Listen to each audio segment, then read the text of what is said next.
Assalamualaikum warahmatullahi wabarakatuh. Waalaikumsalam warahmatullahi wabarakatuh. Bismillah, alhamdulillah, assalatu wassalamu ala rasulillah, la haula wa la quwata illa billah. Salam sejahtera bagi kita semua.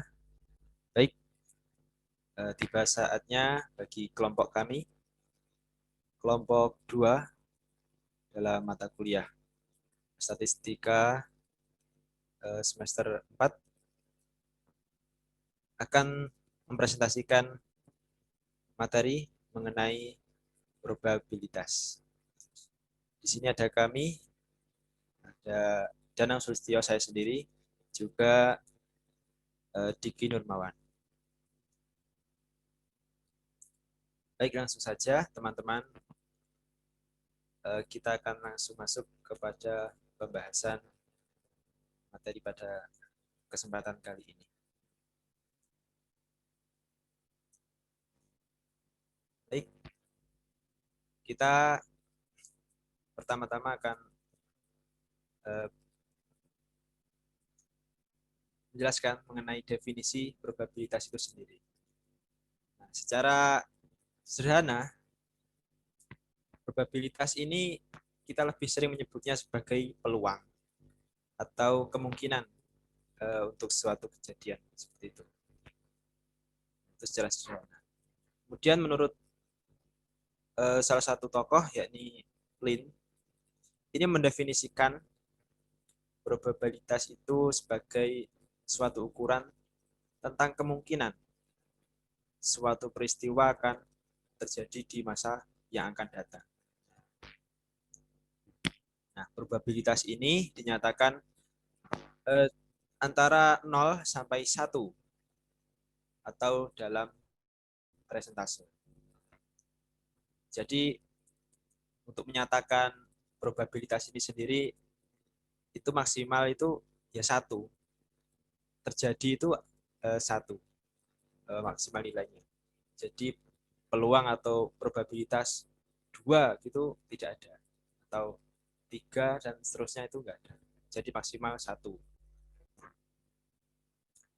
Kemudian secara umum ya, probabilitas itu sendiri dapat didefinisikan sebagai besarnya kesempatan atau kemungkinan bagi suatu peristiwa untuk terjadi. Besarnya kesempatan ditulis dalam bentuk bilangan desimal, pecahan, atau persen.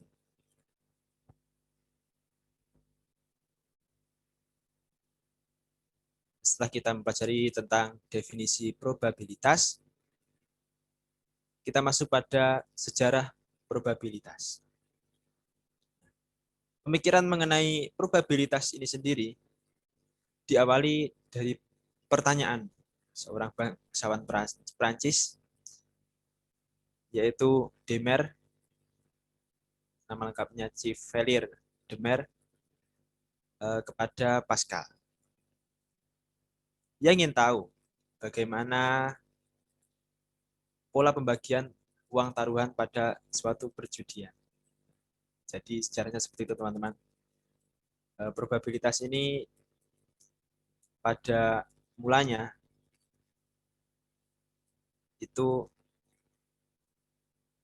identik dengan perbuatan seperti itu, perjudian.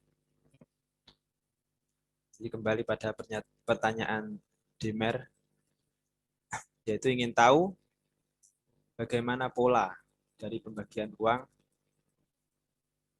pada suatu permainan atau perjudian itu jika permainannya terpaksa dihentikan sebelum selesai. Nah, kemudian pertanyaan ini kemudian menjadi bahan diskusi antara Pascal yang ditanya itu tadi dan Fermat. Berdasarkan diskusi itu muncullah teori-teori tentang probabilitas. Meski dasar-dasar probabilitas ini pada mulanya muncul untuk menjelaskan masalah-masalah perjudian, namun dalam berjalannya waktu probabilitas ini berkembang. Konsepnya atau penerapannya itu bisa ditujukan atau bisa untuk mengatasi berbagai masalah seperti masalah sosial, teknik, kesehatan, biologi, dan seterusnya termasuk pendidikan.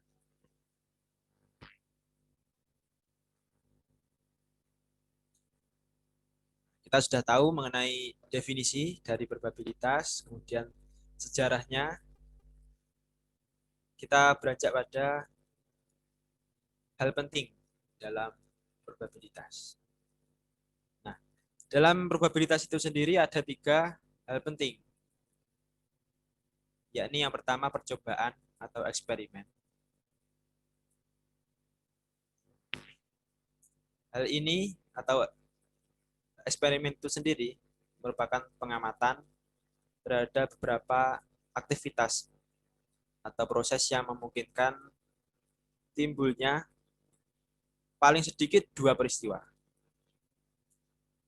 Paling sedikit 2 peristiwa tanpa memperhatikan peristiwa mana yang akan terjadi.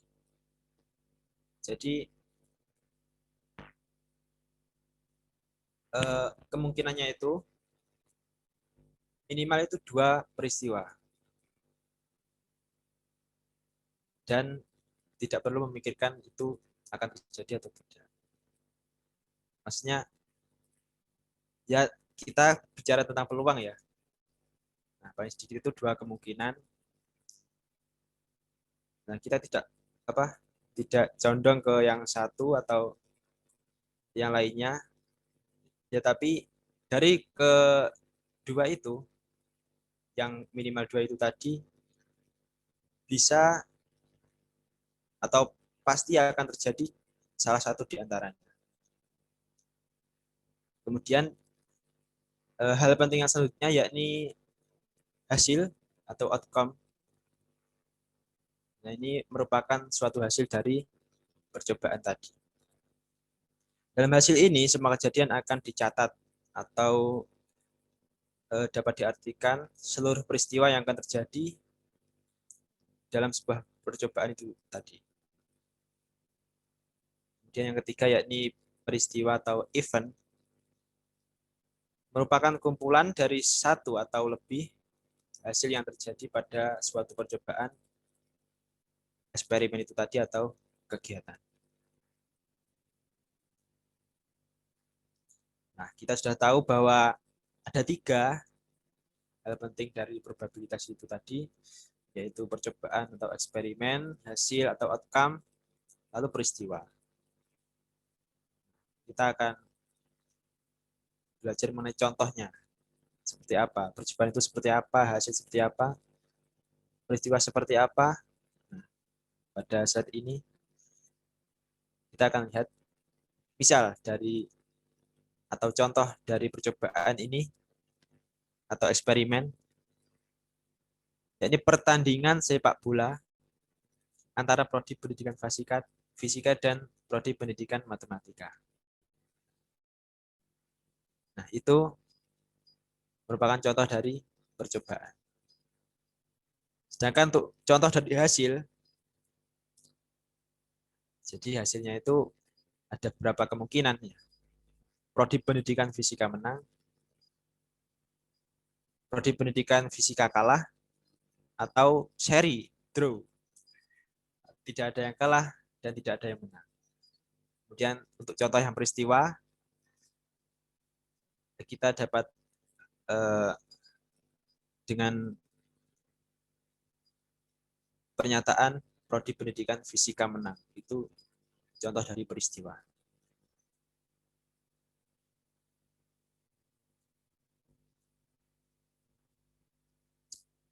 Baik, untuk selanjutnya akan dilanjutkan untuk rekan saya, Saudara Diki Nurmawan. Baik, terima kasih. Sebelumnya saya ingin mengecek dulu apakah suara saya terdengar dengan baik. Terdengar dengan baik. Alhamdulillah. Oke, terima kasih Mas Danang yang sudah menjelaskan tadi dari awal definisi, lalu sejarah singkatnya, lalu dan juga ada hal penting ya dari probabilitas itu sendiri. Nah, sekarang kita mulai masuk pada perumusan probabilitas. Nah, jadi ketika kita tadi di awal ya, Mas Danang sudah menceritakan tentang definisi maupun sejarah serta hal penting, kan kita bisa ambil satu istilahnya satu kata kunci ya, bahwa probabilitas itu adalah kemungkinan itu atau peluang. Nah, lalu di sini untuk perumusannya, nah perumusan konsep dasar probabilitas dilakukan dengan 3 cara, yaitu bisa dengan menggunakan perumusan klasik, lalu cara frekuensi relatif dan juga pendekatan subjektif. Nah, ada 3 berarti ya.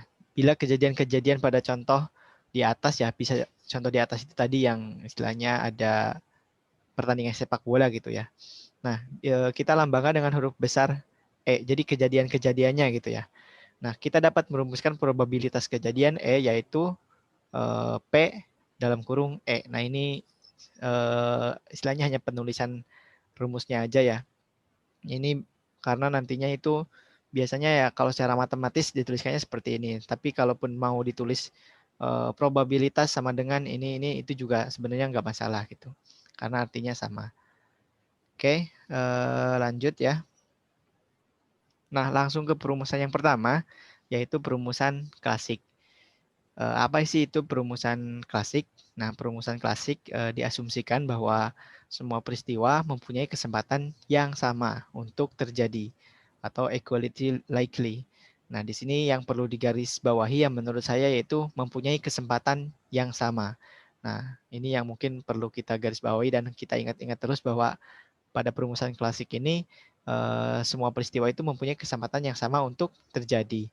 Nah, probabilitas suatu peristiwa kemudian dinyatakan sebagai rasio antara jumlah kemungkinan dengan total kemungkinan hasil atau rasio peristiwa terhadap hasil. Nah, sehingga untuk rumus probabilitasnya itu sendiri atau P dalam kurung E itu sama dengan jumlah kemungkinan hasil atau M dibagi dengan jumlah total kemungkinan hasil atau bisa juga disebut dengan N. Nah, secara singkatnya mungkin tadi rumusnya itu P dalam kurung E sama dengan M per N ya. Jadi jumlah kemungkinan hasil dibagi jumlah total kemungkinan hasil. Nah, atau rasio peristiwa terhadap hasil. Contohnya biar semakin paham ya untuk kita.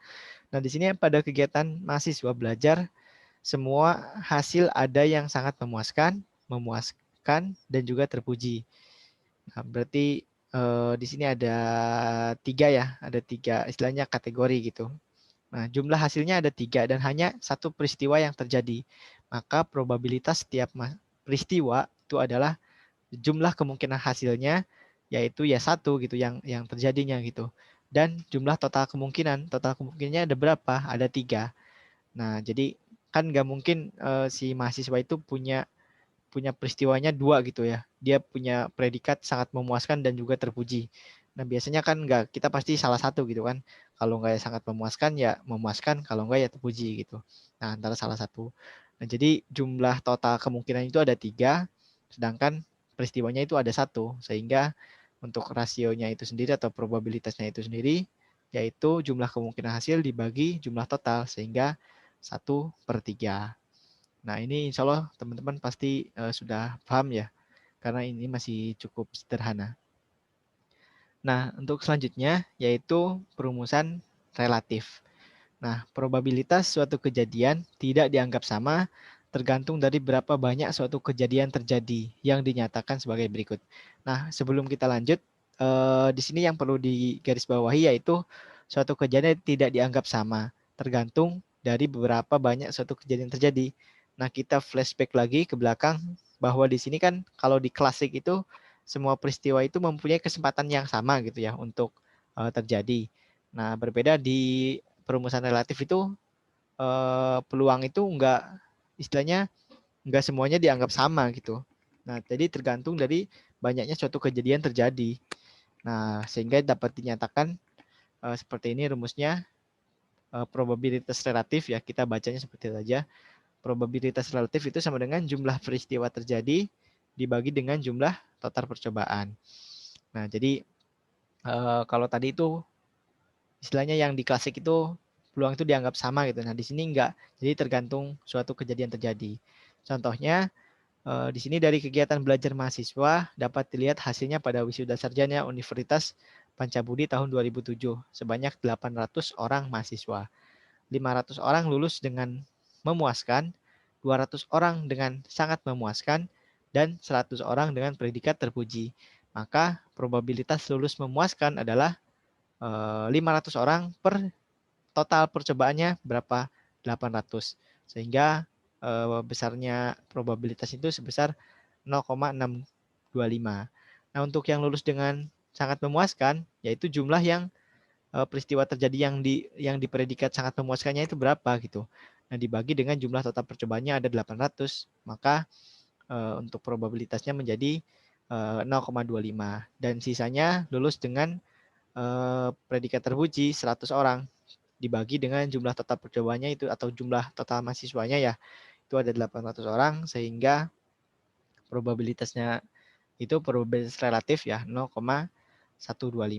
Nah, jadi simpel aja teman-teman, perbedaannya cukup jelas ya. Ketika yang klasik tadi itu kita lihat lagi. Nah, di sini semua peristiwa itu mempunyai kesamatan yang sama gitu ya untuk terjadi. Nah, jadi antara terpuji lalu di sini memuaskan, sangat memuaskan itu kesempatannya sama gitu untuk terjadi. Nah, berbeda sama relatif. Kalau relatif ini tergantung ya, tergantung suatu banyaknya percobaan gitu yang akan kita lakukan gitu. Nah, seperti itu teman-teman. Lanjut ya ke perumusan yang ketiga. Nah, di sini ada perumusan subjektif ya. Nah, ini menurut saya yang lebih mudah ya. Jadi yang dimaksud dengan pendekatan subjektif atau perumusan subjektif itu adalah menentukan besarnya probabilitas suatu peristiwa yang didasarkan pada penilaian pribadi dan dinyatakan dalam derajat kepercayaan ya. Nah, jadi ini istilahnya seperti kita berpendapat aja gitu ya. Berpendapat gitu dalam derajat kepercayaan orang-orang gitu. Nggak ada derajat matematisnya yang secara khusus gitu untuk menentukan ini gitu. Walaupun mungkin tetap ada, cuman walaupun istilahnya di sini kan contohnya menurut pengamat politik ya. Nah, pengamat politik ya mungkin tetap membaca data gitu, tapi tetap yang dia lontarkan itu kan dalam bentuk nantinya subjektif atau penilaian pribadi gitu. Nah, di sini contohnya menurut pengamat politik, Susilo Bambang Yudhoyono akan menang dalam pemilu Indonesia tahun 2009. Nah, ini kan contoh istilahnya pendapat penilaian pribadi gitu, sehingga ini bersifatnya subjektif gitu. Oke, seperti itu aja teman-teman, 3 perumusan probabilitas ya, konsep dasarnya. Jadi ada 3 perumusan. Yang pertama tadi perumusan klasik, yang kedua relatif, dan yang ketiga ada perumusan subjektif. Oke, kita lanjut ya ke pembahasan selanjutnya, yaitu tentang ruang sampel dan kejadian. Nah, ini juga insya Allah teman-teman nggak asing ya, karena sejak SD itu sudah mulai diperkenalkan ya tentang peluang. Nah, lalu masuk ke SMP sudah mulai lebih istilahnya lebih kompleks lagi gitu yang dibahas. Nah, selanjutnya ke SMA apalagi ya, kita udah kenal faktorial, lalu kombinasi, permutasi ya, yang kayak gitu. Nah, dan juga teman-teman pasti sudah kenal yang namanya ruang sampel dan juga kejadian ya. Nah, kita langsung aja kontekstual ya. Nah, di sini ada pada pelemparan sebuah uang logam, langsung ke contohnya, ada 2 hasil yang mungkin muncul, yaitu muka atau dalam kurung M ya, atau belakang B. Jadi kalau misal koin itu kan ada bagian muka, ada bagian belakangnya gitu ya. Nah, kalau yang sekarang itu ada yang uang 1.000 tuh yang logo 1.000 angklung gitu ya, sama yang belakangnya Garuda ya kalau nggak salah. Nah, seperti itu. Nah, 2 hasil yang mungkin muncul ini dapat dihimpun menjadi S dalam kurung M sama B. Jadi S ini yang mungkin muncul gitu ya. Yang mungkin muncul dari 2 koin itu kan ya antara depan atau belakang. Kan bisa aja sih kalau kita lempar berdiri gitu koin. Tapi kan yang istilahnya yang realistis yang paling mungkin terjadi ya ini gitu. Antara depan belakang gitu. Nah, jadi dengan demikian dapat dikatakan bahwa kumpulan himpunan dari semua hasil yang mungkin muncul atau terjadi pada suatu percobaan statistik disebut dengan ruang sampel. Nah, jadi kumpulan himpunan itu ya, kumpulan himpunan dari semua hasil yang mungkin muncul atau terjadi pada suatu percobaan itu disebut ruang sampel yang dilambangkan dengan himpunan S. Sedangkan anggota-anggota dari S disebut titik sampel. Nah, jadi yang di dalamnya ya, ini kayak M, ada B gitu. Itu kan anggota-anggota dari S. Nah, itu disebut dengan titik sampel. Nah, perhatikan bahwa pada pelemparan sebuah uang logam tersebut ya, S sama dengan M, B dan A sama dengan M, sehingga ini huruf C ya, sehingga A kombinasi ya, A kombinasi A. Kalau nggak salah ya nanti mohon diluruskan kalau sekiranya salah. Oke, A merupakan himpunan bagian dari S ya. Nah, jadi dikombinasikan gitu. Berdasarkan kejadian A dan ruang sampel S tersebut, perumusan konsep probabilitas didefinisikan sebagai berikut. Nah, bila kejadian A berlangsung dalam M cara pada ruang sampel S yang terjadi dalam N cara, probabilitas kejadian A adalah, nah di sini probabilitas untuk kejadian A gitu ya. Nah, itu N dalam kurung A atau banyaknya anggota A dibagi dengan NS atau banyaknya anggota S. Ya, seperti itu. Jadi ini kayak yang rumus tadi yang klasik ya, bisa juga dibuat M per N seperti itu, teman-teman. Nah, nanti kita langsung ke contohnya ya, yang biar lebih jelas perhitungannya gitu. Nah, di sini ada soal bahwa perhatikan bahwa definisi probabilitas tersebut tidak menuntut syarat bahwa semua titik sampel mempunyai kesempatan yang sama untuk muncul. Nah, definisi probabilitas kejadian ini terlepas dari definisi probabilitas yang dirumuskan secara klasik maupun memakai frekuensi relatif. Dengan menggunakan rumus 1.3, kita dapat menentukan probabilitas dari sembarang kejadian A yang didefinisikan pada S. Nah, contohnya pada pelemparan sebuah dadu, misalkan kejadian A menyatakan munculnya muka dadu genap pada SA. Nah, kalau dadu itu kan ada 6 ini ya, 6 muka. Kalau tadi kan koin cuma 2 muka gitu. Muka 2. Nah, ini muka 6 gitu. Nah, ketika istilahnya yang mau kita uji gitu ya. Nah, di kejadiannya gitu. Misal kejadian A itu inginnya gitu. Kita inginnya itu menyatakan munculnya muka dadu genap gitu. Nah, kan di dadu itu ada 6. Yang genap berarti otomatis cuma 3 ya. Ada 2, 4, 6. Nah, jadi titik sampelnya itu ada 2, 4, dan 6 ya. Anggota dari A itu sendiri. Ataupun munculnya muka dadu genap gitu. Nah, sehingga probabilitas untuk kejadian A, yaitu berarti tinggal jumlah titik sampelnya ya. Dibagi dengan jumlah seluruh mukanya gitu. Gampangnya seperti itu. Sehingga kemungkinannya ya untuk mendapatkan muka dadu yang genap, yaitu kemungkinannya setengah atau 1/2. Insya Allah ini masih yang simpel-simpel ya pembahasannya, teman. Karena kita lebih istilahnya mengingat kembali dan juga difokuskan untuk memperkokoh fondasi dulu ya, konsep dasar. Nah, sebelum kita lanjut. Nah, makanya ini kan di pembahasan lanjut, ini ada hukum probabilitas ya. Setelah ini itu ada hukum penjumlahan, ada perkalian, ada diagram probabilitas. Nah, juga ada teorema ya. Maaf ini ada sedikit typo gitu. Ada faktorial, permutasi, kombinasi. Nah, ini yang mungkin dulu pas SMA juga sudah kita bahas ya. Nah, ini nanti akan kami tetap lampirkan juga di makalahnya ya. Cuman untuk pembahasannya karena nanti mungkin terlalu panjang, tidak efektif juga untuk kalau kami membahasnya semua. Nah, mungkin itu saja dari saya ya. Nanti mungkin ada tambahan dari Mas Danang. Kalau dari saya cukup sekian. Mungkin barangkali teman-teman ada pertanyaan bisa langsung ditanyakan di grup atau di kolom komentar ya. Karena ini nanti bakal kita upload di YouTube. Mau langsung tanya di kolom komentar juga gak masalah ya. Seperti itu biar langsung kita aktif tanya jawabnya. Nah, mungkin dari Mas Danang sendiri ada yang ingin ditambahkan lagi?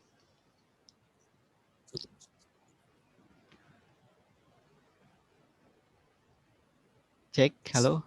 Ya. Masuk? Oke, masuk. Cukup, cukup. Cukup ya.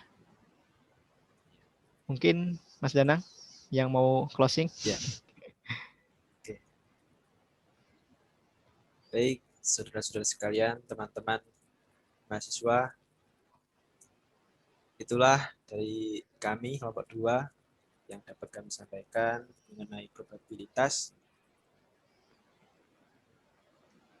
Apabila dari awal hingga akhir presentasi dari kami ada kesalahan kata ataupun materi yang mungkin memang perlu diluruskan, atau teman-teman ada yang ingin ditanyakan, silakan ketik di kolom komentar atau kita diskusi di WA. Mohon maaf atas segala kesalahan. Terima kasih atas semua perhatian. Kami akhiri. Wassalamualaikum warahmatullahi wabarakatuh. Waalaikumsalam warahmatullahi wabarakatuh. Oke, jangan lupa juga subscribe. Terima kasih.